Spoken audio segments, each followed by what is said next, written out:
안녕하십니까, 관자입니다. 지난 시간에는 트윙거 T10의 스펙과 언박싱 그리고 장단점에 관해서 얘기를 해봤습니다.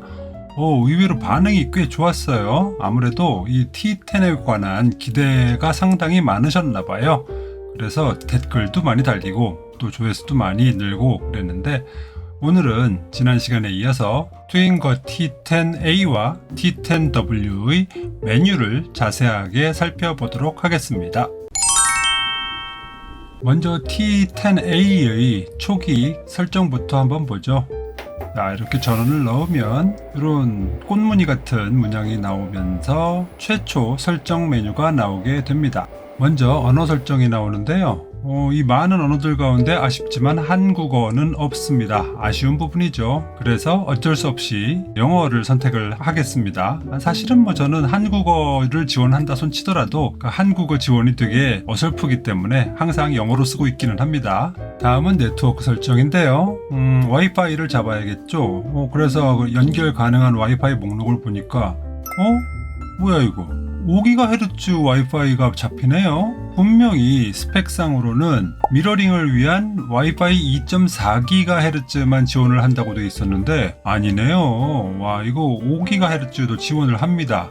이 사람들 이렇게 좋은 거를 왜 이렇게 숨기고 있었을까? 반가운 소식이라고 아니 할 수 없습니다. T10A는 미러링을 위해서 와이파이 2.4GHz 뿐만 아니라 5GHz도 지원을 한다라는 사실을 확인할 수 있습니다. 그럼 한번 연결을 해볼게요. 자, 연결됐죠? 그러면 설정은 끝인 겁니다. 그러면 이렇게 초기 홈 화면이 나오는데요. 우와, 이게 뭐야? 아니, 이거 깡통 프로젝터 맞나요? 야, 이렇게 UI가 깔끔하다니요. 제가 보아왔었던 그 어떤 깡통 프로젝터들보다 홈 화면의 UI가 아주 괜찮습니다. 만족스러워요. 자, 그럼 메뉴를 하나씩 체크해 봐야죠. USB 포트에 USB 메모리를 꽂으면 이렇게 우상단에 USB가 연결되었다라고 하는 아이콘이 켜지게 됩니다. 자, 그러면 비디오 버튼을 한번 눌러보죠. 그러면 USB 디스크를 인식을 하고 찾아가서 동영상 파일을 한번 클릭을 해보도록 하겠습니다. 저희가 늘상 보게 되는 건담의 MS-08 소대 오프닝이죠. 근데 깜짝 놀랐어요. 자막이 잘 나오네. 제 리뷰를 계속 보아오신 분들은 제가 꾸준하게 제기했던 문제를 기억을 하실 겁니다. 깡통 프로젝터에 디폴트로 들어있는 미디어 플레이어가 한글 자막을 제대로 지원을 하지 않는다. 그래서 사실상 자막 있는 파일을 제대로 이용을 할 수가 없다는 것이 항상 단점으로 지적이 되었었는데 이제 그것이 개선이 되었습니다. 이제 한글 자막을 제대로 구현을 해줍니다. 물론 아직도 폰트가 좀 작다든가 아니면 그 HTML 태그가 좀 보인다든가 이런 것들은 단점이라고 아니할 수는 없겠지만 어쨌든 자막 파일을 연동을 해서 동영상을 감상하는데 아무런 지장이 없습니다. 이것만 해도 커다란 발전이라고 할 수 있겠죠. 만족스럽습니다. 자, 다음에는 뮤직 버튼을 눌러볼게요. USB의 폴더를 따라서 음악 파일을 클릭을 해보면 이 플레이어가 아주 깔끔한데요. 제대로 된 미디어 플레이어를 구현하고 있습니다. 어설프지 않아요. 아주 깔끔합니다. 소리도 아주 좋고요. 자, 다음은 픽처 버튼인데요. 이렇게 그림의 썸네일을 미리 보여주어 가지고 보고 싶은 이미지를 선택하는데 큰 도움을 주죠. 이미지의 구현도 아주 깔끔합니다. 전혀 흠잡을 데가 없습니다. 자, 다음에는 기존에 보지 못했던 버튼이 있어요. 바로 이 오피스 스윗이라는 버튼인데요. 이거 오피스? 여기에서 그러면 워드니 엑셀이니 PPT를 볼 수 있다는 얘기인가? 그래서 납스런 리뷰 에피소드 85의 PPT를 한번 넣어봤습니다. 그런데 돌아가네. 물론 이게 폰트 지원이 제대로 되질 않아가지고 기본 글꼴만 지원을 하고 특수한 글꼴은 지원을 안 하는 단점은 있지만 어쨌든 프로젝터를 통해서 다이렉트로 PPT를 돌릴 수 있다는 거, 이게 얼마만한 강점입니까? 그래서 이 T10은 단순히 영화 감상용 뿐만 아니라 업무용으로서도 쓸 수 있는 가능성을 열어주었다는 측면에서 높이 평가할 만합니다. 좋아요. 자, 다음에는 미러링을 살펴보시죠. 미러링 버튼을 누르면 미러링 대기 모드로 들어가게 됩니다. 자, 이 상태에서 스마트폰을 열고 스마트 뷰라는 버튼을 눌러보는 거예요. 이건 제가 가지고 있는 폰이 갤럭시 S10 플러스이기 때문에 갤럭시 폰을 기준으로 말씀을 드리는 겁니다. 자, 스마트 뷰 버튼을 누르면 이렇게 연결 가능한 디바이스에 K34023이라는 표시가 뜹니다. 그래서 요거를 클릭을 하면 바로 미러링이 되지요. 오, 아주 편합니다. 자, 이걸 가지고 그러면 한번 얼마만큼 미러링이 되나 체크를 해볼까요? 그냥 기본적인 핸드폰의 미러링은 당연히 될 것이고요. 넷플릭스를 한번 미러링을 해볼게요.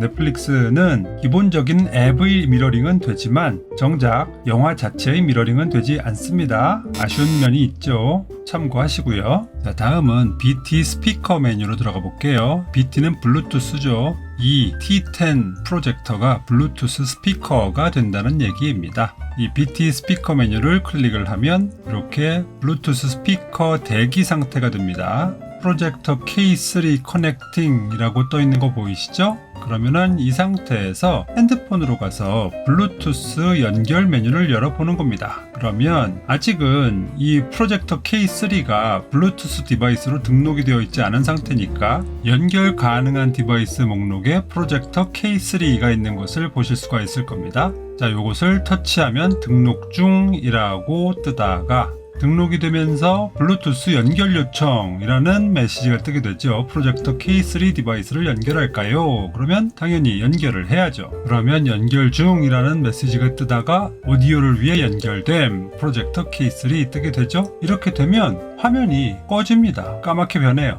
그러면 이 상태에서 내 핸드폰에서 음악 파일을 찾아서 플레이를 하면 화면 없이 프로젝터에서 소리로만 음악을 재생을 하게 됩니다. 멋지죠? 이렇게 블루투스 스피커로서도 충분히 활용 가능하게 됩니다.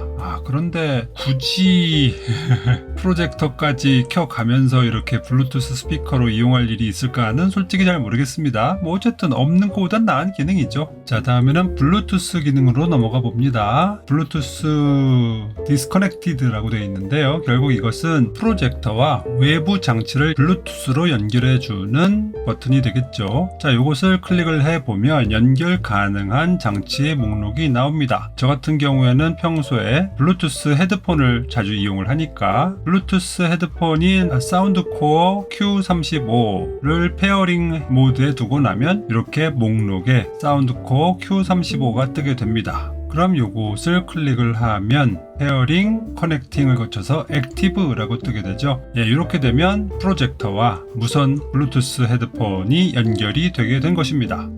어려울 게 없습니다. 다음 AV 메뉴는 제가 컴포짓 단자를 이용한 영상을 이용하지 않기 때문에 건너뛰고요. 바로 HDMI 버튼을 눌러볼까요? 그 전에 먼저 HDMI 포트에다가 영상 입력 장치를 꽂아줘야겠죠. 저 같은 경우에는 크롬캐스트 4를 연결할 건데요. 먼저 HDMI 포트에 크롬캐스트를 연결을 하고 전원을 위해서 USB 라인을 USB 1 포트에다가 꽂아줍니다. 원래 크롬캐스트 4는 별도의 어댑터를 연결을 해서 전원에 꽂아야 되는 것인데 과연 T10A의 경우에 USB에 전원을 꽂아도 돌아갈지 궁금해지는군요. 크롬캐스트 4를 연결을 한 상태에서 HDMI 버튼을 누르면 연결이 되는군요. 넷플릭스도 유튜브도 또 디즈니 플러스도 모두 연결이 잘 됩니다. 흐뭇합니다. 자, 이렇게 홈 화면에 보이는 메뉴들은 다 살펴봤고요. 자, 이제는 세팅에 한번 가봐야죠. 자, 우상단의 톱니바퀴 모양을 클릭하면 세팅 메뉴가 나오는데요. 먼저 와이파이 세팅은 이미 제가 초기에 설정을 할 때 와이파이를 연결해 놨으니까 더 손댈 게 없죠.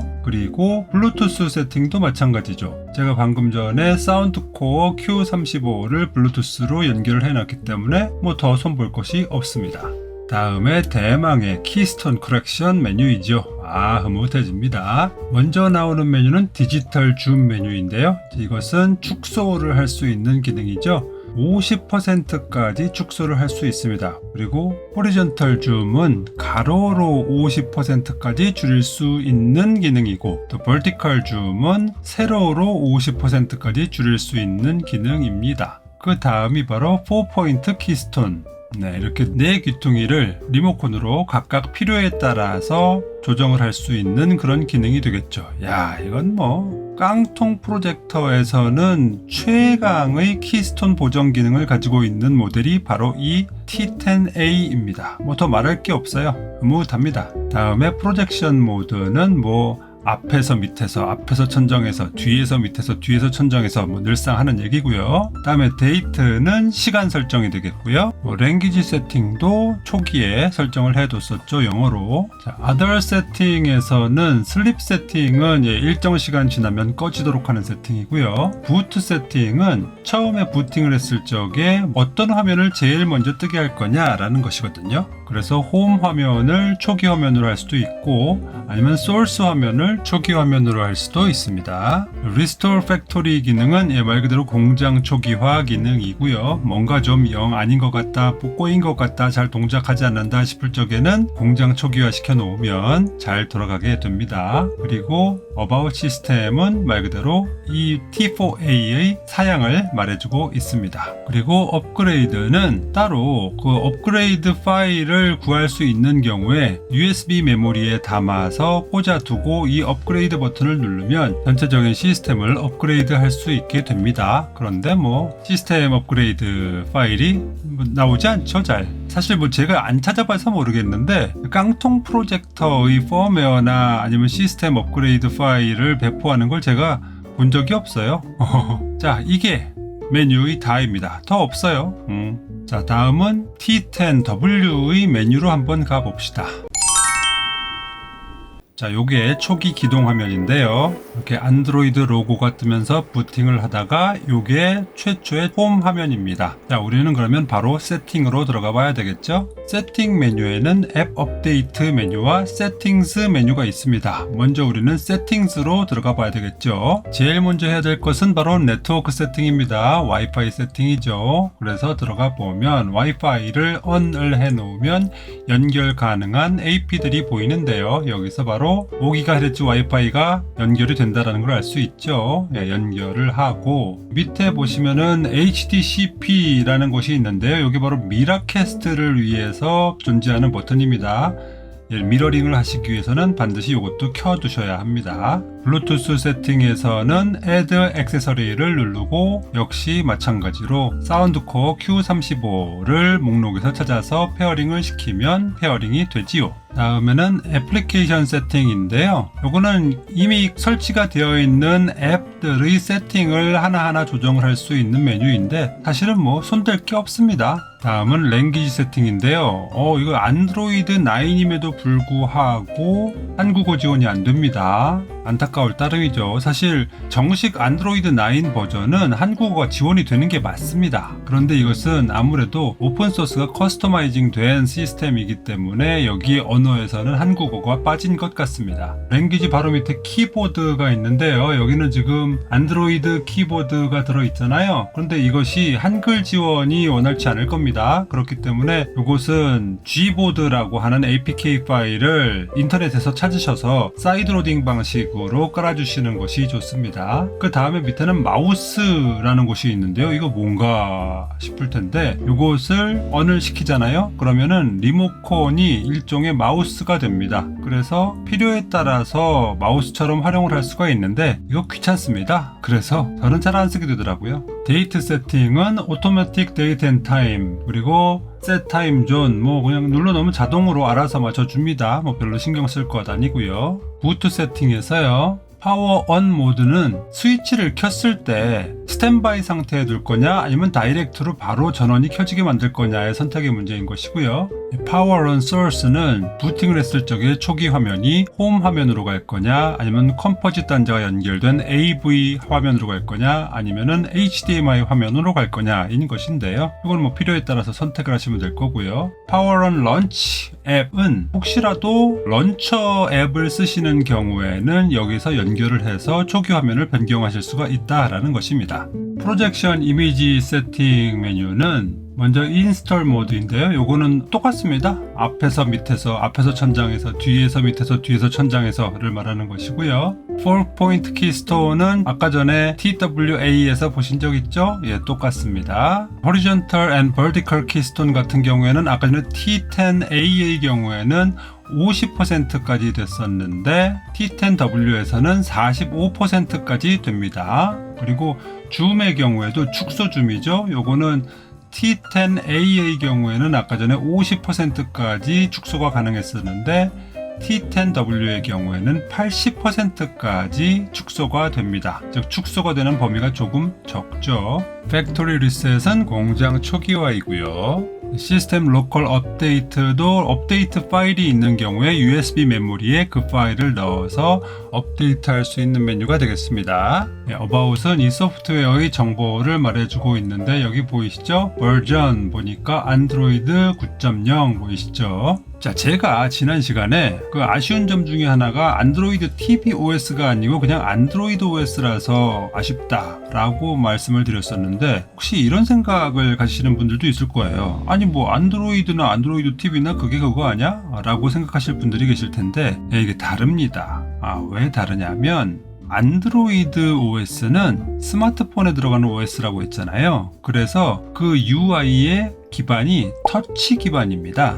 즉 우리가 휴대폰에서 마우스를 쓰지 않잖아요. 리모컨을 쓰지 않잖아요. 그냥 화면에다가 터치를 해서 쓰잖아요. 그러다 보니까 거기에 설치할 수 있는 모든 앱이나 기능들이 다 터치의 기반을 두고 만든 그런 앱들입니다. 그런데 우리는 이 프로젝터를 통해서 뭘 사용을 하죠? 터치를 쓰나요? 그럴 수 없잖아요. 바로 리모컨을 쓰게 되는데 리모컨과 터치는 아주 이용 행태가 다르죠. 그러다 보니까 뭔가 이용을 할 적에 리모컨과 맞지 않는 부분들이 생기는 겁니다. 반면에 안드로이드 tvOS의 경우에는 tvOS이니까 당연히 리모컨 기반의 UI를 개발을 한 것입니다. 터치하고는 아무 상관이 없죠. 그래서 리모컨을 사용하는 유저에게 최적화가 된 OS가 바로 안드로이드 tvOS입니다. 그렇기 때문에 프로젝터에는 안드로이드 OS보다는 안드로이드 tvOS가 적합하다라는 것입니다. 이런 건 참고로 알아두시고요. 앱 업데이트 메뉴는 설치된 개별 앱들 가운데 업데이트가 가능한 것이 있는지 검색을 해서 안내해주는 메뉴입니다. 지금 현재 설치되어 있는 앱 중에서는 에어스크린이라는 앱이 업데이트 파일이 나와 있군요. 이걸 설치해 줍니다. 이렇게 세팅이 끝나고 나면 이 화면이 초기 화면이 됩니다. 네, 딱 봐도 필요한 앱들이 다 깔려 있죠. 유튜브, 넷플릭스, 프라임 비디오, 페이스북 다 있습니다. 그 외에도 여기 위에 메뉴 보시면은 앱스 있잖아요. 여기에 들어가시면 꽤 앱들이 많이 있습니다. 필요한 앱을 까시면 됩니다. 특히나 저 같은 경우에는 디즈니 플러스 서비스를 이용하고 있으니까 디즈니 플러스도 설치를 할 수가 있고요. 또 다목적 플레이어의 대명사죠. MX 플레이어도 설치를 할 수가 있습니다. 그러면 이렇게 유튜브도 마음대로 이용할 수가 있고 또 넷플릭스도 아무 문제 없이 이용을 할 수가 있고 또 디즈니 플러스도 마찬가지로 원활하게 이용을 하실 수가 있게 됩니다. 혹시라도 이 앱스토어에 없는 메뉴들은 APK 퓨어 같은 APK 파일을 다운받을 수 있는 사이트에서 필요한 앱을 다운받으셔서 USB 메모리에다 넣으시고 연결을 한 뒤 설치를 하시면 원활하게 사용을 하실 수가 있습니다. 그 외에 깡통 프로젝터처럼 HDMI 포트에 크롬캐스트나 기타 각종 셋탑박스를 연결을 해서 HDMI 소스를 선택을 해주면 또 문제없이 외부 셋탑박스를 통한 서비스 이용도 가능합니다. 네, 이게 T10W의 메뉴의 전부입니다. 끝이에요. 와, 프로젝터 2대의 메뉴를 설명하다 보니까 이렇게 시간이 빨리 가는군요. 오늘은 이 정도로 정리를 해야 될 것 같습니다. 다음 시간에는 T10의 성능 그리고 추가로 발견된 장점과 단점을 알아보도록 하겠습니다. 오늘도 내용이 꽤 유익했다, 괜찮았다, 성실하게 설명을 해주는구나, 고마워 라는 생각이 드시면 구독, 좋아요, 알림 설정 부탁드리겠습니다. 그럼 전 또 다음 시간에 찾아뵙도록 하겠습니다. 감사합니다. 누구냐 너? 감자